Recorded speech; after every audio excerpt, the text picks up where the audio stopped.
이제 쌀쌀한 바람도 불어오고 연말이 돼가니까 이제 1년을 슬슬 정리를 해야 될 것 같은데, 그 우리 교회의 특징 중에 하나가 이제 리더십이 많다는 거잖아요. 또 목사님들도 많고, 그다음에 장로님도 두 분 계시고, 또 사실 그 목사라든지 장로라든지 이런 교회의 직분은 하나의 어떤 역할을 나타내는 그 직분이지, 사실 다 모든 성도들께서 하나님의 택하신 백성으로서 언제든지 그 리더십을 맡으실 그런 준비를 되어 있는 분이라고 생각을 합니다.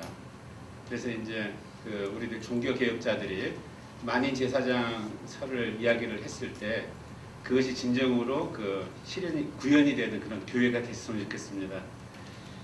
그 제가 그동안에 이제 1년 동안 한 달에 한 번씩 설교 기회가 있는데, 그 사실은 전체적인 큰 플랫을 세웠었어요. 그래서 앞에 6개월 동안은 그 우리 교회의 표어인 이 표현 다시 한번 보시죠. 크라이스트 리브스 인 미 이렇게 돼 있잖아요. 이제 그 갈라디아서 2장 20절 말씀을 그 요약해 놓은 말씀인데, 이제 사실 이게 뭘 뜻하는 것일까를 제가 기도를 했습니다. 이제 이게 뭐냐면은 누구든지 다 예수 그리스도의 형상을 가지고 있고 예수 그리스도를 내 마음속에 그러니까 주인으로서 모신 분들이 이제 여기에 다 모이신 거죠. 근데 이제 실질적인 문제는 그것을 우리들이 삶에 어떻게 적용을 시키느냐 하는 문제입니다. 그래서 이제 제가 그러니까 2달 전 설교는 제 경험에 비추어서 이제 우리들이 그 인간이 살아가는 방식을 만드는데요. 그게 이제 성경에 보면 2가지 방식으로 나오잖아요. 하나는 가인이 성을 쌓았는데 자기 이름을 따가지고 에녹이라고 지었습니다. 그런데 이제 그것은 가인이 자기를 어쩌면 죽일지도 모르는 사람들로부터 자기 자신을 보호하기 위한 인간의 방법이었고, 그 다음에 2번째는 이제 그 하나님의 성이 나오죠. 그게 이제 새 예루살렘으로 가장 마지막에 이제 대표가 되는 방식인데, 과연 우리들이 그 이 Christ lives in me라고 하는 그 표에서 우리들이 살면서 과연 이런 것을 우리들의 삶에 적용을 시키고 있느냐 하는 것을 큰 제가 화두를 던지고 싶었습니다. 그 다음에 이제 지난달 말씀은 이제 그 종교개혁 그 기념주의를 기념을 해서 제가 이제 이 종교개혁이라고 하는 형태가 그 마틴 루터 목사님을 통해서 나온 것이 아니고 구약 시대부터 있었다는 것을 제가 깨달음을 제가 이제 말씀으로 증거를 한 거고요. 그래서 이제 거기에 그 구약 성경에 나타나 있는 그 종교개혁의 의미가 계속 지금 면면이 내려오고 있는 겁니다. 그래서 이제 마틴 루터 목사님이 다시 한번 그것을 우리들이 발견을 하셨고요. 지금 이제 500년이 지난 다음에는 우리들에게 무슨 메시지를 주느냐 하는 것이 오늘 이제 말씀의 주제가 되겠습니다. 그걸 이제 제가 고민을 하다가요. 제목을 어떻게 지을까 고민을 많이 합니다. 그 마이 리폼드 라이프로 해서 내 이야기를 좀 하자. 여기서 그 이유는 뭐냐면은 그 최근에 제 그 가족들이 예를 들면 이런 겁니다. 당신은 왜 목사가 되기를 했느냐? 당신은 아빠는 왜 목사가 되기를 했어요? 물어보지를 못하는 거예요. 그래서 이제 저도 이제 다시 한번 그 생각을 하는 것을 그 시간을 가지게 되었고요. 그 다음에 이제 우리 교회에 나오시는 분들이 다들 이제 막 소개를 해주면 뭐 교수인지 목사인지 항상 헷갈리고 그 다음에 이제 다들 이 대학 쪽에 계시는 분들이 또 직분을 가지고 계시고 그러니까 많이 혼동을 하시는 것 같은데, 과연 무엇을 우리들이 추구를 하려고 하는 것인지를 다시 한번 우리들이 생각을 해보는 그런 시간을 가졌으면 좋겠습니다. 제가 이제 그 군대를 6개월 다니면서 이제 6개월 동안에 훈련을 받고 이제 마쳤는데, 그때 이제 그 가장 인상적으로 남았던 게 뭐였냐면요. 제가 이제 133번이었어요. 10중대 133번이었는데 131번부터 시작을 해서 139번까지요. 전부 다 크리스천이었어요. 한 명 빼고 132번을 빼고요. 제 바로 옆에 있던 132번을 빼고 전부 다 크리스천이었고, 그 중에 135번이 이제 총신대에서 석사를 받으신 저기 전도사님이셨어요. 그때 이제 아무튼 이제 다들 사회생활을 하다가 한 30년 만에 다시 만나게 되었는데요. 그 135번 교본 135번이 군번이라고 그럴까요? 그걸 135번이 여기 합신의 조직 신학으로 계시는 이순구 목사님이세요. 그 합신 쪽에서 그 대표하는 신학자가 되었는데 30년 만에 부안에서 만났습니다. 부안에 있는 교회에 부흥회하러 오신다고 그래가지고 제가 이제 또 이제 그 제가 전주대를 가니까 그 2명의 그 군대 동기들이 있었는데 아무튼 굉장히 가깝게 지내고 있습니다. 그 중에 한 명은 제가 결혼식 때 축가를 불러줬는데 30년 만에 전지대학에서 만난 거예요. 그래 이제 그 같이 이제 다른 건축공학과에 계시는 이제 다른 교수님, 그러니까 동기 교수님하고 이제 같이 이제 부안에 가서 만났을 때가 이제 그때 제가 이제 그 여기서 이제 목사 연수를 받았을 때여서 제가 그 이순구 목사님한테는 제가 이제 그 이야기를 해줘야 될 것 같아가지고 그 제가 이제 뜻한 바가 있어서 이제 목사 연수를 받았다 했던 이야기를 하니까 별로 그 반응이 신통치가 않아요. 그래서 왜 그런가 했더니 아니 그냥 교수면은 충분히 어떤 자신의 어떤 의사를 전달할 수가 있을 텐데 필요할까요? 뭐 이제 그러더라고요. 그래서 이제 아무튼 그런 경험이 있었습니다. 그래 이제 그 제가 이제 이 목사 안수를 받게 된 동기는 마틴 루터의 종교개혁하고도 관련이 좀 있었어요. 제가 대학교 다닐 때 신앙생활을 했을 때부터 우리 다시 한번 500년이나 지났으니까 다시 한번 개혁이 있어야 되겠다. 그런데 이제 그 개혁을 어떻게 해야 될 것인가에 대해서 계속 기도를 제가 했었어요. 대학 다닐 때부터. 그래서 이제 사실은 이제 그 어떤 신앙의 여정 가운데서 이제 제가 왜 영어로 오늘 제목을 정했냐면요, My Reformed Life. 이 단어가 가지고 있는 힘이라는 게 굉장히 크더라고요. 근데 이제 우리들이 이 리폼드 하면은 품사가 분사잖아요. 근데 이제 분사에는 두 종류가 있습니다. 영어에는 과거 분사가 있고 현재 분사가 있죠. 근데 그 뜻이 틀려요. 그러니까 참 영어가 과학적이라고 하는 것이 왜 분사를 만들었느냐? 그 동사를 형용사로 쓰기 위해서 만들었다고 제가 주장을 합니다. 그러니까 변형이 가능한 거예요. 영어에서는 한 단어가 있으면. 그런데 우리들이 그 형용사를 쓰게 되면은 거기에 두 가지 이제 의미를 담아주게 되는데 이 리폼드는 능동의 의미가 아니고 수동의 의미입니다. 그러니까 다시 말해서 My Reforming Life라고 하게 되면은 제 스스로 한 거예요. 그런데 My Reformed Life는 누가 하신 거죠? 그냥 하나님께서 하신 거예요. 그러니까 저는 신앙생활을 감리교에서 신앙생활을 해서 감리교하고 장로교하고는 굉장히 큰 대비되는 그 약간의 교리의 차이가 있습니다. 그게 뭐냐면은 요한 웨슬레는 인간의 자유의지를 주장을 했고요. 구원을 받는 데 있어서. 그 다음에 이 켈빈주의는 철저하게 신권주의입니다. 하나님의 예정에 의해서 우리들이 구원을 받았다. 이렇게 이야기를 하거든요. 그래서 사실은 이런 문제도 한 거의 2000년 이상 내려온 겁니다. 그래서 이제 교회사에서 보게 되면은 아구스티누스의 그 신앙주의하고 펠라기즘이라고 하는 신앙의 그 두 개의 형태가 계속 이어지고 있는 거예요. 그래서 이제 존 칼빈의 그 예정론에 의해 가지고 그 아구스티누스의 그 신앙관을 그대로 계승을 했고, 이 펠라기즘은 그러니까 요한 웨슬레를 통해 가지고 인간의 자유의지로 나오는 것 같습니다. 그런데 사실은 요한 웨슬레의 이 자유의지에 입각한 구원론이 상당히 힘을 받는 것은 요한 웨슬레 목사님의 경건한 삶에 있어요. 그분 자신이 스스로 그러니까 예수 그리스도와 일치하는 삶을 사시려고 노력을 하였고요. 일본 전역을 이 나귀를 타고 다니시면서 전도를 하셨어요. 그리고 젊은 시절 때 신앙에 굉장히 큰 회심의 기회가 있었었고요.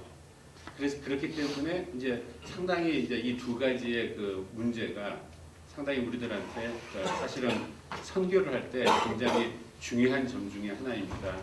그래서 저는 출발점을 인간의 자유의지를 이야기를 하는 감리교에서 시작을 했다가 계속 장로교회에서 제가 신앙생활을 하게 되었어요. 그러면서 이제 지금 현재로서 내린 제 삶에 대한 결론이 My Reformed Life입니다.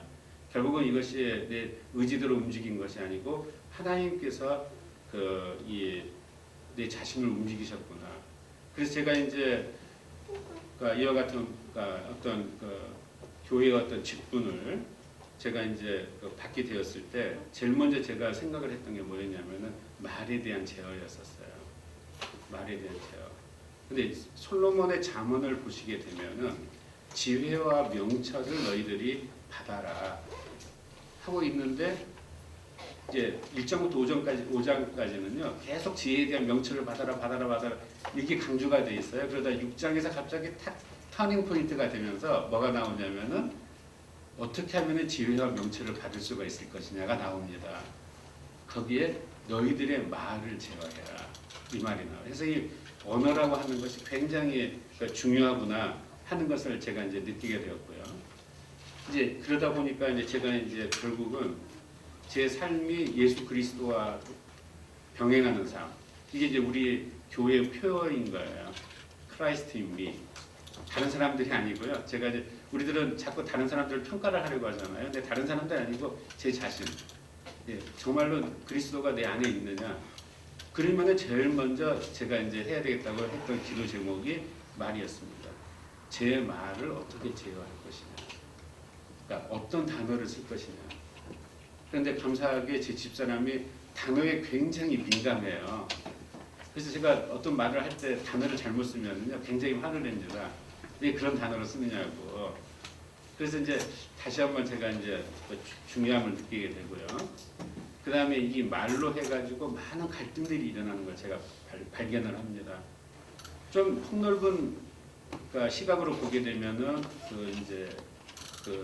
어떤 내용이라 하는 것을 이해를 하면은 표현이 좀 좀 다르다 하더라도 그냥 이걸 받아주면 될 텐데 이제 그러지 못한 경우가 많이 있거든요. 그래서 이제 제가 잠깐 그런 말씀을 드린 적이 있었을 거예요. 제가 이제 말에 대해서도 생각을 하다가 말이 두 종류가 있구나 하는 걸 제가 깨달았어요. 뭐냐면 하나는 객관적인 말이 있고요. 그 다음에 주관적인 말이 있습니다.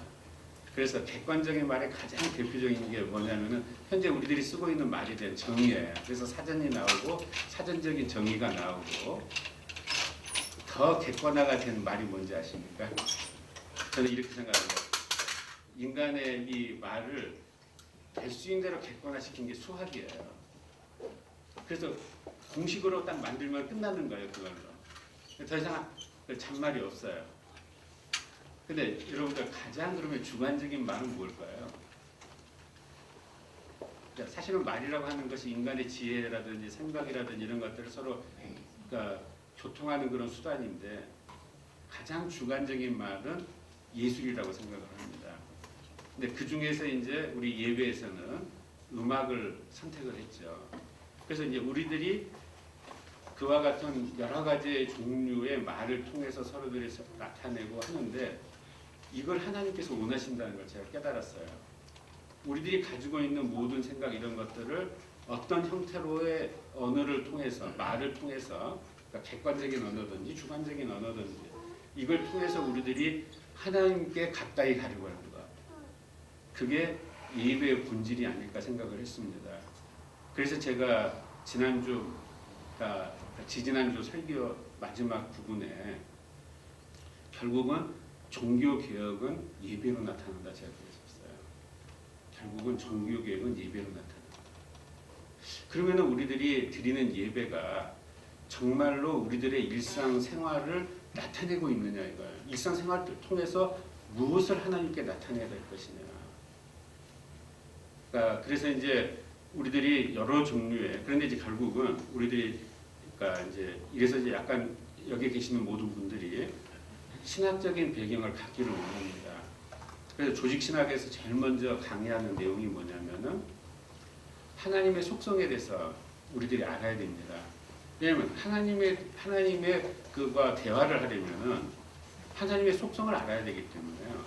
그래서 이제 신학자들이 어떻게 분류를 했냐면은요. 그러니까 인간의 기준으로 해서 인간의 공통된 속성이 하나님께 있거든요. 왜냐하면 반대로 하나님께서 당신의 형상을 통해서 지은 게 인간이기 때문에 하나님의 속성 중에 일부가 우리들에게 나타나 있습니다. 그래서 표현은 어떻게 됐든지 간에 그러니까 우리들은 인간의 입장으로서밖에 말을 못하니까 우리 인간의 속성과 공유할 수 있는 부분, 비슷한 부분 이것을 하나님의 공유적 속성이라고 말을 합니다. 그 다음에 이제 분명히 하나님은 우리들보다도 초월하신 분이니까 하나님의 인간과 공유할 수 없는 부분이 있을 거예요. 그래서 딱 두 가지로 나눕니다. 공유적 속성, 비공유적 속성. 그러면 자 우리들이 이제 공유적 속성에는 여러 가지가 있죠. 뭐 사랑하신 하나님, 사랑의 하나님도 있고 뭐 공의 하나님. 그런데 우리들이 나타내는 정의도 우리 인간이 생각하는 정의냐 하나님이 생각하는 정의냐에 따라서 또 굉장히 달라지게 되겠죠. 하나님의 방식이 있는 거예요. 그래서 우리들이 드리는 예배는 하나님의 공유적 속성과 그걸 포괄하는 비공유적 속성까지도 우리들이 같이 나타내야 되겠다.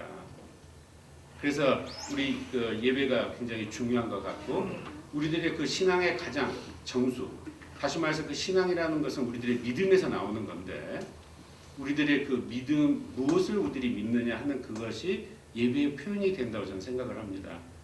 그래서 이제 어떻게 그러면 우리들이 하나님의 두 가지 속성 공유적 속성 비공유적 속성을 갖다가 우리들이 표현을 하느냐 하는 것이 우리들의 미션인 거예요. 다시 말해서 제 자신의 미션이고요. 우리들이 이 개혁을 통해서 나타나는 어떤 형태가 가장 먼저 하나님께 드리는 예배의 형태로서 나타나야 되겠다. 그래서 제가 이제 지난주 2주 전 마지막에 제가 이제 마틴 루터 목사님도 이 부분을 깨달으셔가지고 예배의 형태를 한 가지를 바꾸셨어요. 그게 뭐냐면은 위에서 아래로 내려오는 일방적 형태의 예배가 아니고요. 위에서 어떤 메시지가 내려가면은 아래에서 화답하는 어떻게 그걸 나타내야 될까요? 예배에서. 그러니까 마틴 루터 목사님이 그걸 가지고 굉장히 고민을 하셨던 것 같아요. 캐톨릭에서는 라틴어로 막 신부님들이 막 자기들끼리 짜들고 뭐저쩌고 하다가 제일 마지막에 빵 하나 주고 끝나요. 그리고 로마 캐톨릭의 예배의 본질은 그리스도의 순환에 같이 동참하는 겁니다. 그래서 이제 그 오랫동안 로마 캐톨릭의 예배 형태가 나타내는 것이 미사예요. 그래서 이제 제가 그 이전 말씀 때도 잠깐 이야기를 해드렸는데 이 미사라는 형태가 사실은 음악으로 뒷받침이 됩니다. 그래서 제일 처음에 크레도로부터 시작을 해가지고 아뉴스데이로 끝나는데 아뉴스데이는 하나님의 어린 양이거든요. 그리고 요한복음 1장에 나타난 보라 하나님의 어린 양이로다 하는 그 세례 요한이 예수님을 보고 한 말에서 끝나버리는 거예요. 그래 하나님의 어린 양이 어땠는데? 그러면 십자가상에서의 구속 사건이 빠져 있는 거죠. 그러니까 마틴 루터 목사님이 그 부분을 굉장히 심각하게 받아들였고요. 그 다음에 그렇지만 이것은 이제 마틴 루터 목사님 때는 표현이 안 됐어요. 예배가. 근데 이제 마틴 루터 목사님이 하신 것은 로마 카톨릭에서의 그 예배 형태가 철저하게 하나님과 땅의 하늘에서 일어나는 하나님의 세계에서 일어나는 것과 땅에서 일어나는 것을 철저하게 이분화시켰습니다. 그래서 성가대의 위치, 파이포르간의 위치, 그 다음에 사제단의 위치, 이 모든 형태들이 분리가 되어 있어요. 그래서 중요한 게 하나 있는데 일반 회중들은 찬송을 안 했습니다. 단지 신부들이 이제 교동문 형태로 해서 그 하늘과 땅이 화답하는 예를 들면 신부님이 그래서 이제 우리 성경 책 제일 뒤에도 교동문이 있죠.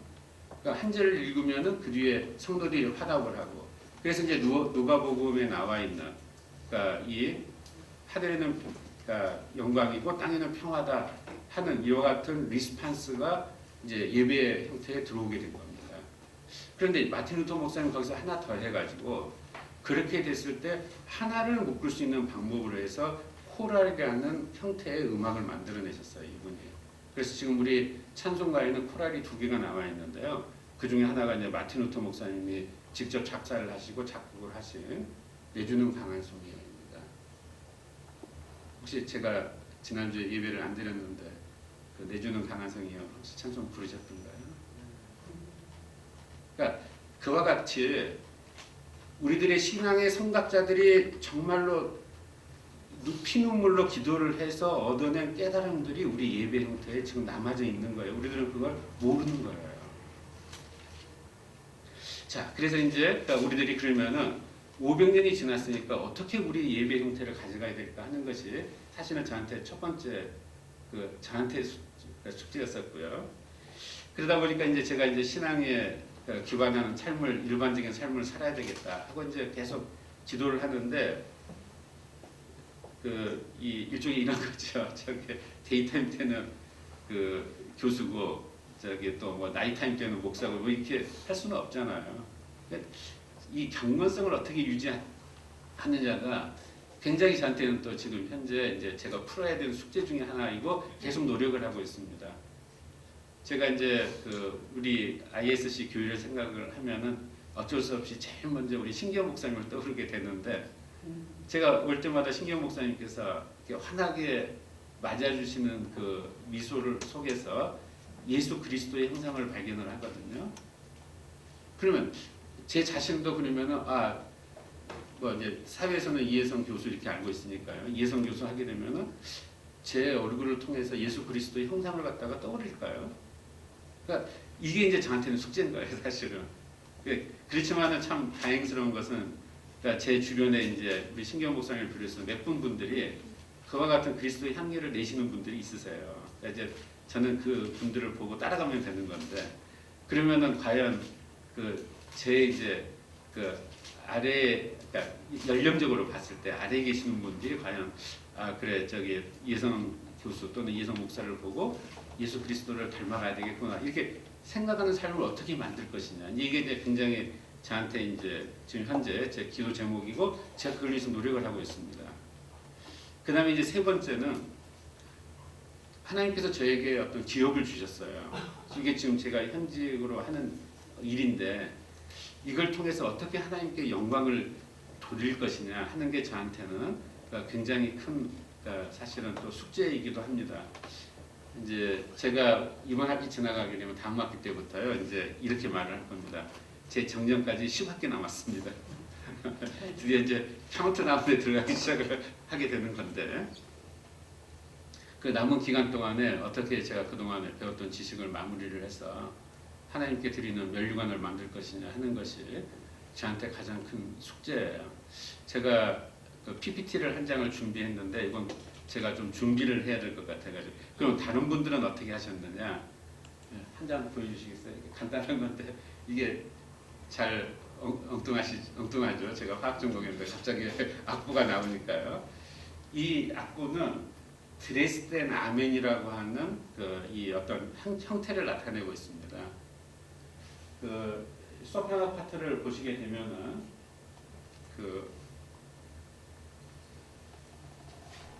요거 위쪽 파트인데요. 음들이 계속 올라가잖아요. 한 음씩 한 음씩. 뭘 나타내려고 했을까요? 인간이 한 걸음씩 한 걸음씩 하나님께 가까이 가려고 하는 노력이 보이지 않으세요?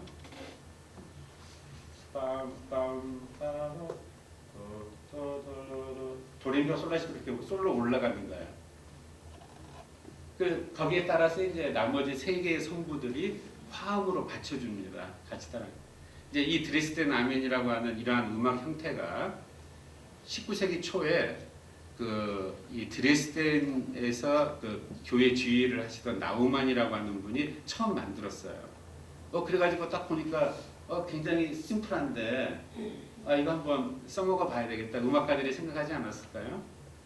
그래서 이제 여러 군데다가 쓰려고 노력을 했어요. 그 중에 한 사람이 누구냐면은 펠릭스 멘델스존입니다. 그래서 여러분들이 멘델스존 하면은 어떤 작곡가인지 아마 잘 모르시는 분도 있고 아시는 분도 계실 텐데요. 이 펠릭스 멘델스존은 제가 생각했을 때 그냥 간단한 작곡가가 아니에요. 왜냐면은 원래는 자기 레스트 네임이 멘델이었습니다. 할아버지의 성이 멘델이었는데 자기 아버지가 멘델스존으로 바꿔버렸어요.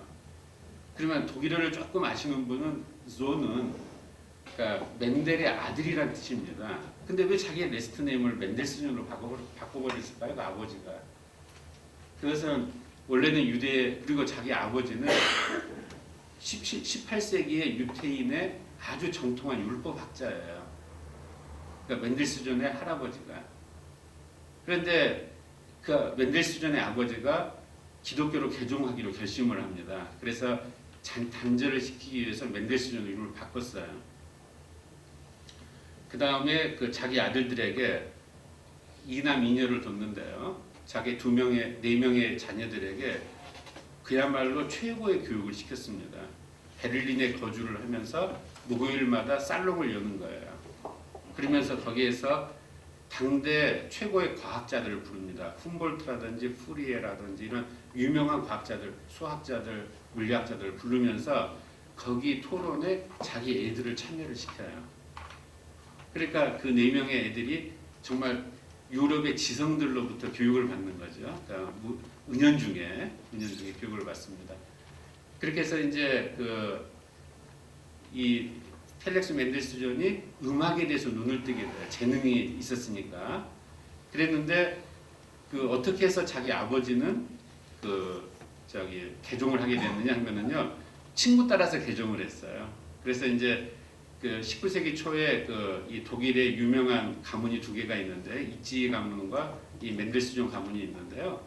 이 이찌 가문의 사람들로부터 아버지가 영향을 받아가지고 개종을 합니다. 그래서 이 유대교로부터 개종을 한 사람들끼리의 어소시에이션이 형성이 됐더라고요. 19세기 초에.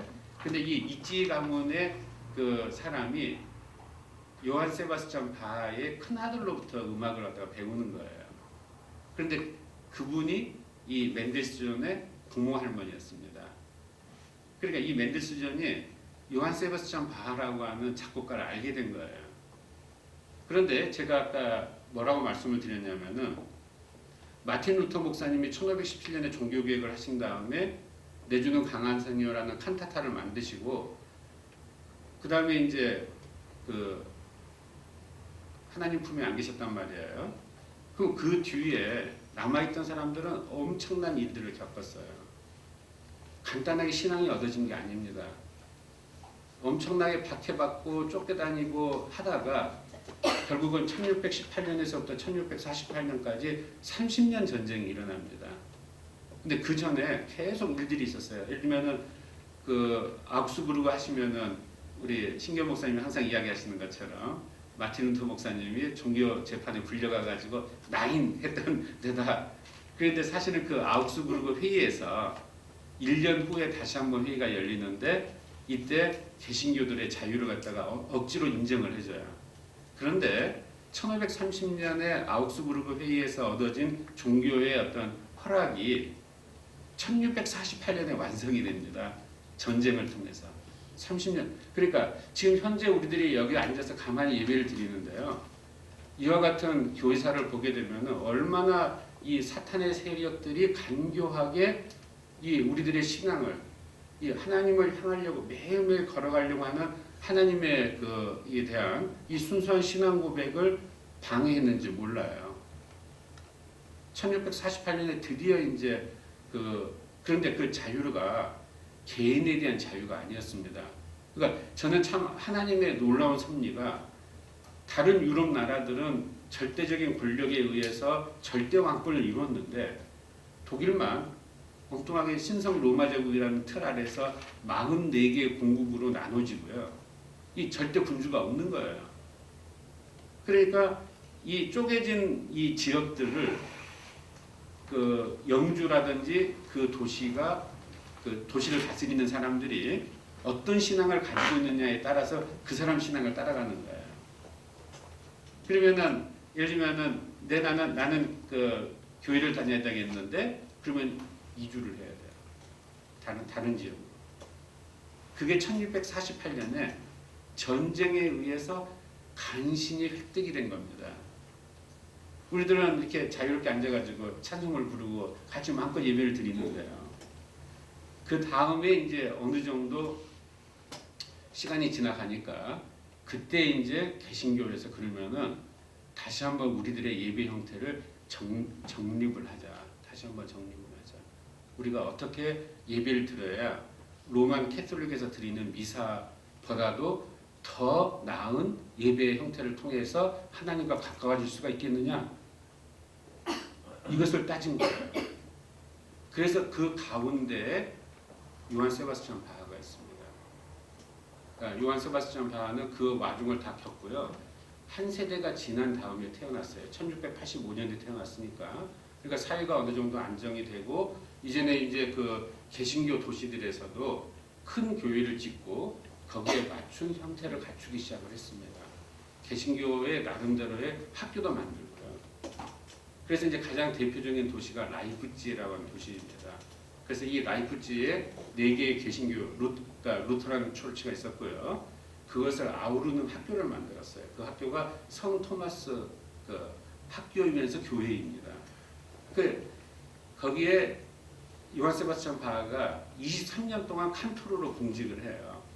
그런데 이제 이 시의회가 이제 여기에 예산을 투입을 하니까 시장이 이제 이 칸토로를 임명권이 있는데 요한 세바스찬이 바하가 거기 가서 받은 미션이 뭐냐면요. 매 절기마다 거기에 맞는 음악을 작곡을 해봐요.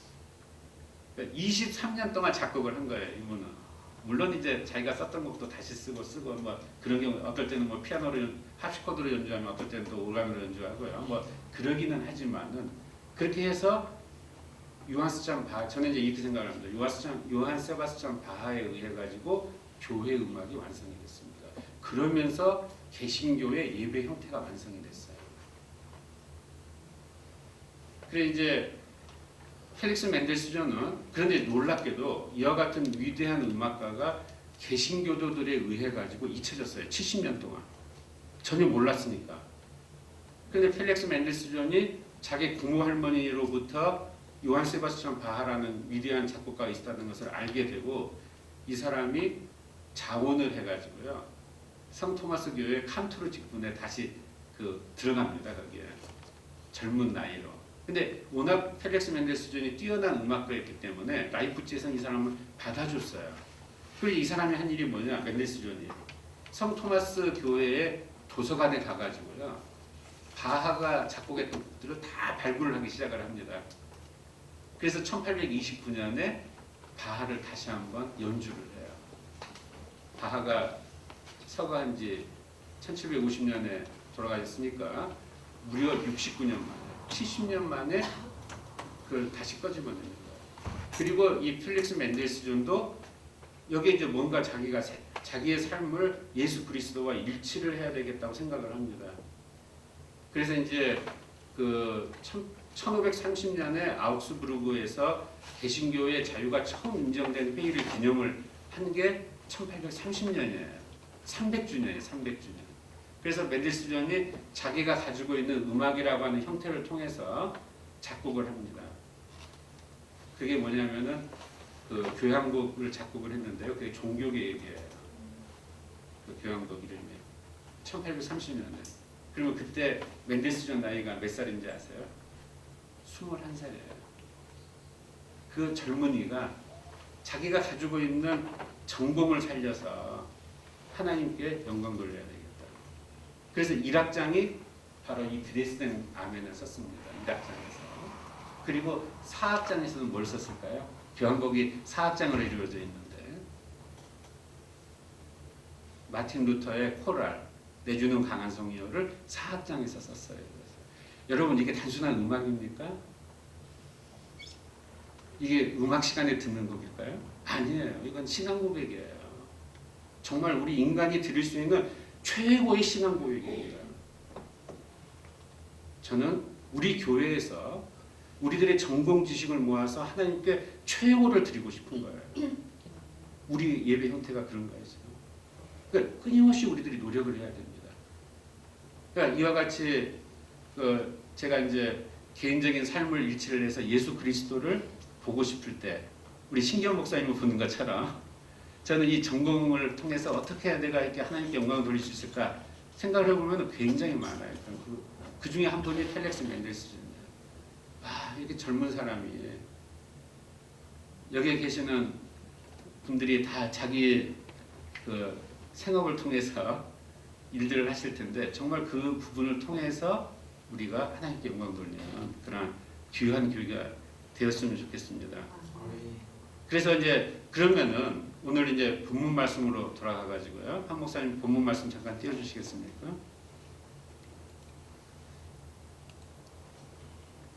우리들이 그 신앙에 얽혀져 있는 삶과 그러니까 이걸 우리들이 삶을 이치를 할 때 우리들이 어떻게 경건성을 유지를 할 것이냐가 제가 굉장히 지금 힘들고 제 기도 제목 중에 하나인데요.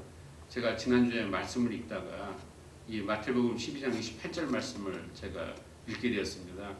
그런데 이 마태복음 12장 28절이 그 어떤 내용이냐면요. 그 앞에 바리새인들이 올무를 놓습니다. 그러니까 예수님을 십자가에 못 박히기 위한 그 어떤 그 장치를 갖다 그게 뭐냐면은 안식일에 대한 디베이팅이에요. 안식일의 주인이 누구냐? 안식일에 병을 고치고 또 이제 예수 그리스도께서 제자들을 이제 데리고 다니시면서 허기가 지니까 이제 안식일인데도 그러니까 이 보리를 짚는 그런 일들이 일어나거든요. 그러니까 바리새인이 그걸 보고 예수님한테 이제 딴지를 거는 겁니다. 그 다음에 주시는 말씀이에요. 그러나 내가 하나님의 성령을 힘입어 귀신을 쫓아내는 것이면은 하나님의 나라가 이미 너에게 임하였다 하는 이 간단한 구절인데요. 그러니까 요즘에 제가 이제 많이 느끼는 건데 우리들이 어떨 때는 화를 내고 또 어떨 때는 슬프고 어떨 때는 우울하고 저도 오늘 이 단에 서기까지 굉장히 치열한 영적 전투를 거칩니다. 사실은 아마 그 대부분 그러니까 그런 것들이 사실은 직분을 맡은 분들에게 얼마나 좋은 기회인지 몰라요. 만약에 직분을 맡고 있지 않으면 그걸 뭐랄까 체험하기가 이렇게 쉽지 않을 것 같은데요. 그런데 예수님께서 선포를 하십니다. 내가 하나님의 성령을 힘입어 귀신을 쫓아내는 것이면 하나님이 그러니까 다시 말해서 귀신이라는 게 뭐 무시무시한 것이 아니고요. 우리들 마음속에 있는 여러 가지 그 네거티브한 형태들, 부정적인 그런 형태들인 거예요. 그게. 근데 내가 마음에 만약에 그것을 꺾으면은 하나님의 나라가 이미 너희에게 임했다고 예수님께서 선포를 해주시는 겁니다. 제가 여기까지 정말 많은 치열한 영적 전투를 거쳐서 여기 올라왔거든요. 그래서 하나님께 정말 이 많은 여러 가지 고통이 있고 어두움이 있고 뭐 그런데 하나님의 나라를 갖다 위해서 우리가 예배를 드리고 찬양을 합시다 이렇게 선포를 하면은요 하나님의 나라가 이미 임한 거예요.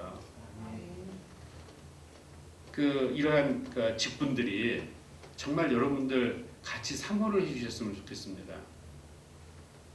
그래서 하나님께서 때가 되시면은 이 교회를 통해서 제가 계속 말씀을 드리는데 새로운 형태의 리폼드 처치가 나올 거예요.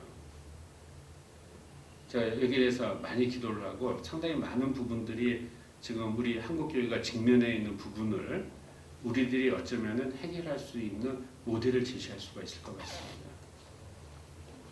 그러면은 우리가 지금 비록 여기 불과 몇 분 안 모이셨잖아요. 로마서 16장 보시면은 거기에 16명의 이름이 나옵니다. 로마서 교인들이거든요. 로마 교회 교인들이에요. 이 교인들을 통해서 기독교가 전 세계에 퍼졌어요. 여기에 계시는 분들을 통해서 하나님의 진실한 복음이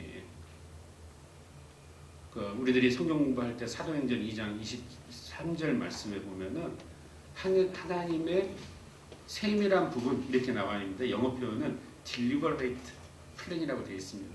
제가 부활을 우리 학생들하고 이제 같이 공부를 할 때요. 그 단어 하나 가지고 제가 이야기를 해요. deliberate plan. 이것은 그냥 우연히 이루어진 것이 아니다. 하나님의 입장으로 봤을 때는 하나님께서 이미 다 예정을 하신 거예요. 왜 하나님께서 에덴 동산 중앙에다가 선악과를 놓으시고 그 다음에 그 옆에 생목나무를 놓으시고요.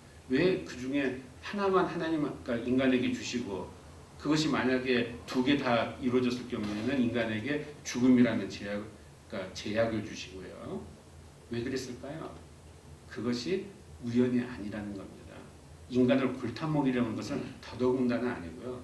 이것은 하나님께서 인간을 너무 사랑을 하시기 때문에 하나님께서 태초부터 아예 딜리버럴 플랜으로 만드신 거예요.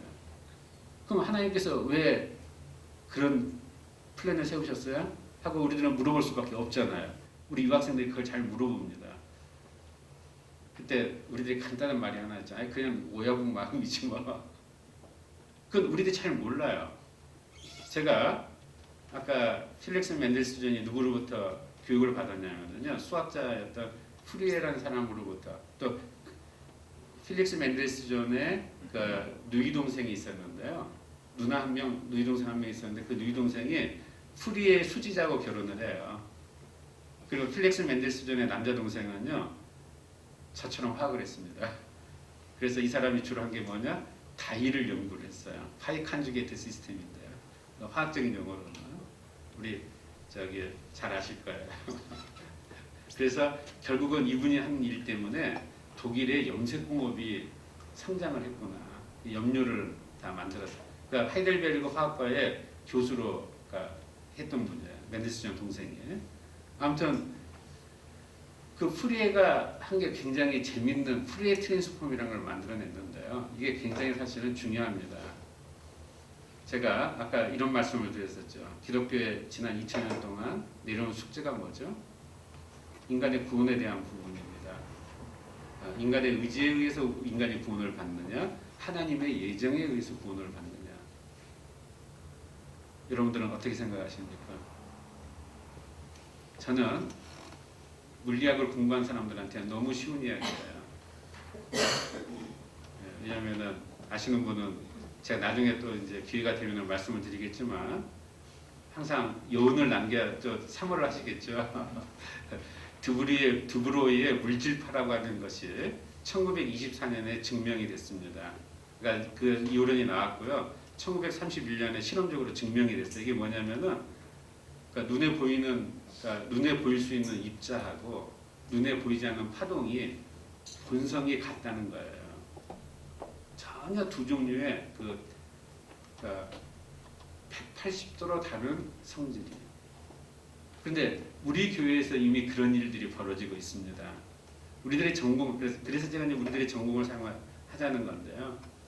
다시 말해서 우리들의 이 전공을 써서 그동안 2000년 동안 하나님을 믿는 이 소사이어티에서 발견하지 못한 지식이 나올까요? 나오지 않을까요? 이때 아멘을 하셔야 되는데 저는 나올 수 있을 거라고 믿어요. 저는